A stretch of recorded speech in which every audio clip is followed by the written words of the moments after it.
ऊंच नीच हर तरह की जो कुरीतियां भरी है, हर चीज का जिम्मेवार वो किताब है। 25 दिसंबर साल 1927 यही वो तारीख थी जब बाबा साहब अम्बेडकर ने मनुस्मृति को जला दिया था। दोस्तों, उसके बाद लगातार मनुस्मृति की आलोचना होती रही है और इससे बहुत पहले अगर मैं बात करूं तो फुले और पेरियार ने भी इसकी जमकर आलोचना की थी।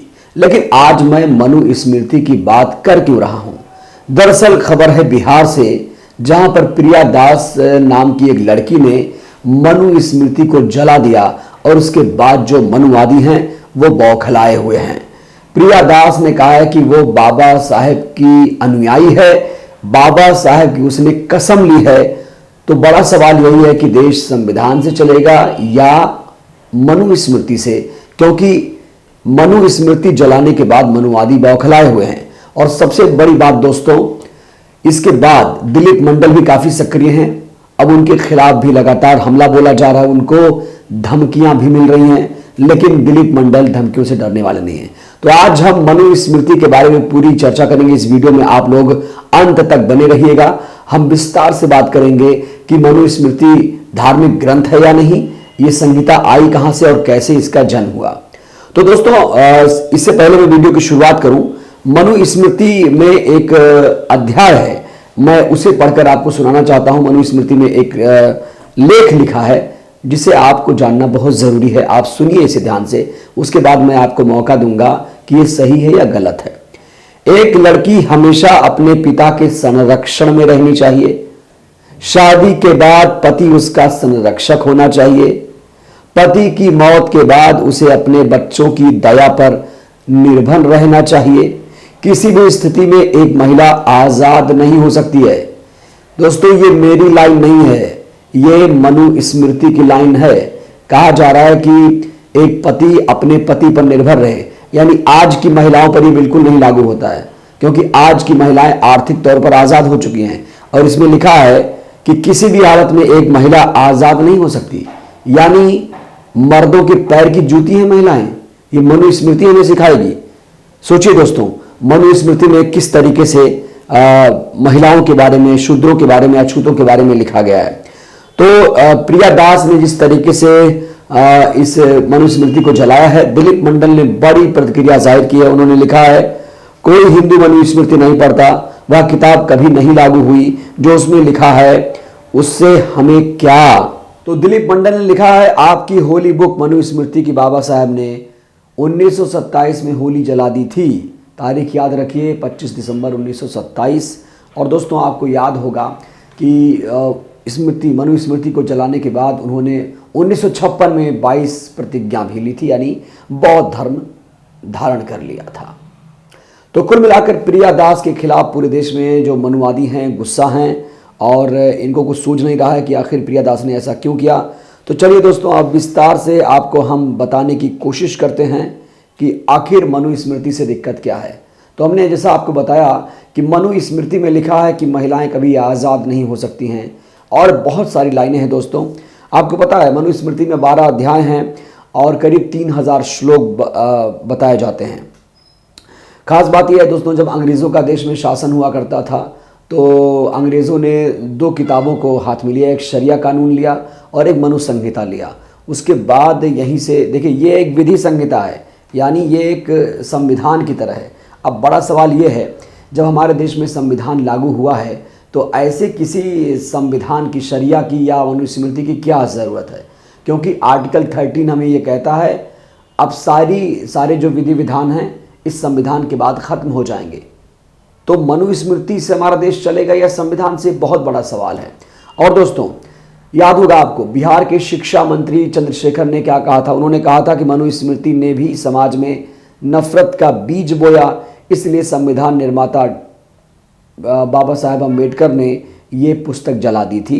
उन्होंने कहा, मनुस्मृति को बाबा साहेब अम्बेडकर ने इसलिए जलाया था क्योंकि वह दलितों, वंचितों के हक छीनने की बात करती है। दोस्तों, सिर्फ चंद्रशेखर नहीं, आप चले जाइए, फुले, पेरियार, अम्बेडकर से लेकर तमाम जो कांशीराम साहब हैं, तमाम लोगों ने ये बातें लगातार बताई हैं कि मनुस्मृति मानवता के लिए, महिलाओं के लिए बिल्कुल भी सही नहीं है। और मनुवादी वर्सेस मूल निवासी का जंग है, लगातार चल रहा है। आपको याद होगा कांशीराम साहब ने साल 1970 में बाम सेव का गठन किया था और ऐलान किया कि समाज दो हिस्सों में बटा हुआ है, एक हिस्सा मनुवादियों का है और एक हिस्सा मूल निवासियों का है। और कई लोग कहते हैं, कांशीराम साहब कहा करते थे कि जातियों की रचना मनु स्मृति के आधार पर हुई है, इससे असमानताओं वाले समाज की रचना हुई है, इसी वजह से ये समाज कई हजार जातियों में बट गया है। तो ये थी चंद्रशेखर और अंबेडकर, कांशीराम साहब की बात। अब बात करते हैं बाबा साहब अंबेडकर की। आपको याद है बाबा साहब अंबेडकर ने अपनी एक बुक लिखी थी, फिलॉसफी ऑफ हिंदुज्म। उन्होंने लिखा था, मनु ने 4 वर्ण व्यवस्था की वकालत की थी। मनु ने इन 4 वर्णों को अलग अलग रखने के बारे में बताकर जाति व्यवस्था की नींव रखी थी। हालांकि ये नहीं कहा जा सकता कि मनु ने जाति व्यवस्था की रचना की है, लेकिन उन्होंने इस व्यवस्था के बीज जरूर बोए, ये कहा जा रहा है, क्योंकि 4 वर्णों में समाज को यहाँ बांटा गया था।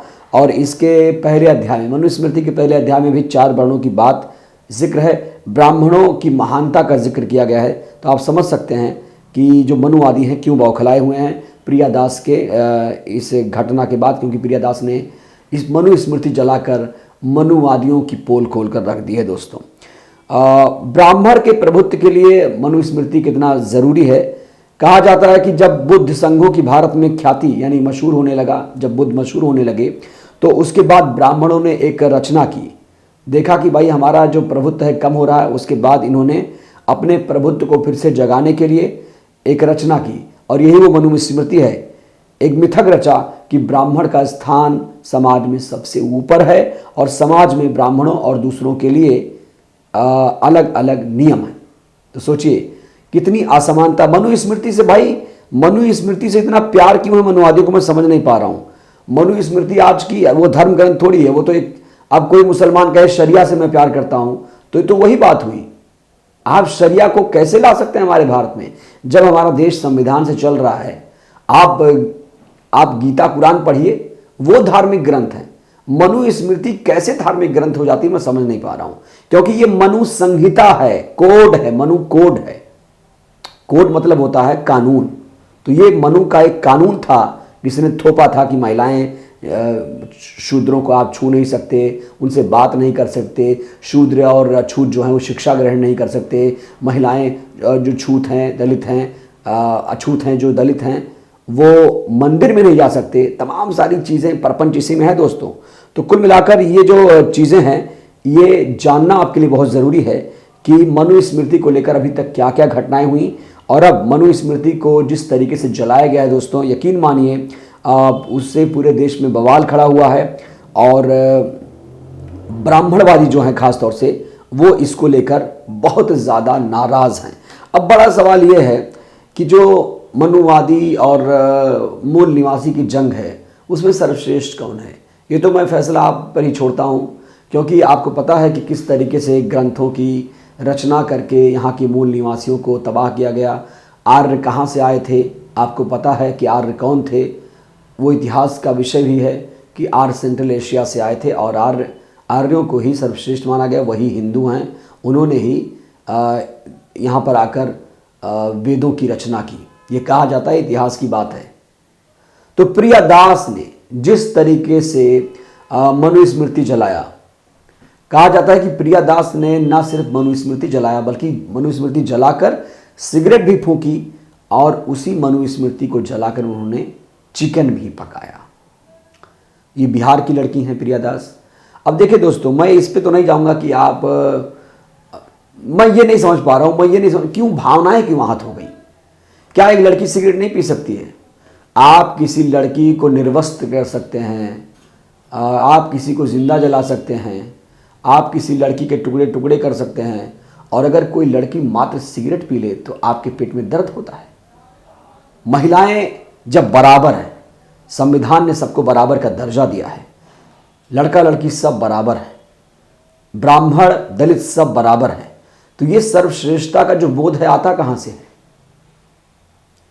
मनुस्मृति जब वैलिड नहीं है, आप हिंदू राष्ट्र बनाइए, मनुस्मृति लेकर आइए, फिर आप कहिएगा मनुस्मृति।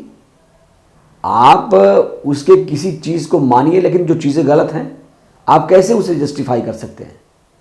कैसे उसे धर्म ग्रंथ माना जाए, जब अंग्रेजों ने उसे कहा था कि वो शरिया के बराबर है। यानी मुस्लिम हमारे देश में दोस्तों, जब मुस्लिमों का, मुगलों का शासन था, जब सल्तनत काल चल रहा था, तब उस समय शरिया था यहाँ पर, जो आजकल अफगानिस्तान में लागू है।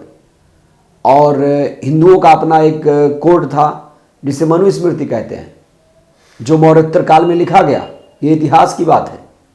तो फुले, पेरियार, अंबेडकर, कांशीराम, चंद्रशेखर और स्वामी प्रसाद मौर्य जैसे तमाम लोग आगे आ रहे हैं, बहुजनों को इकट्ठा कर रहे हैं।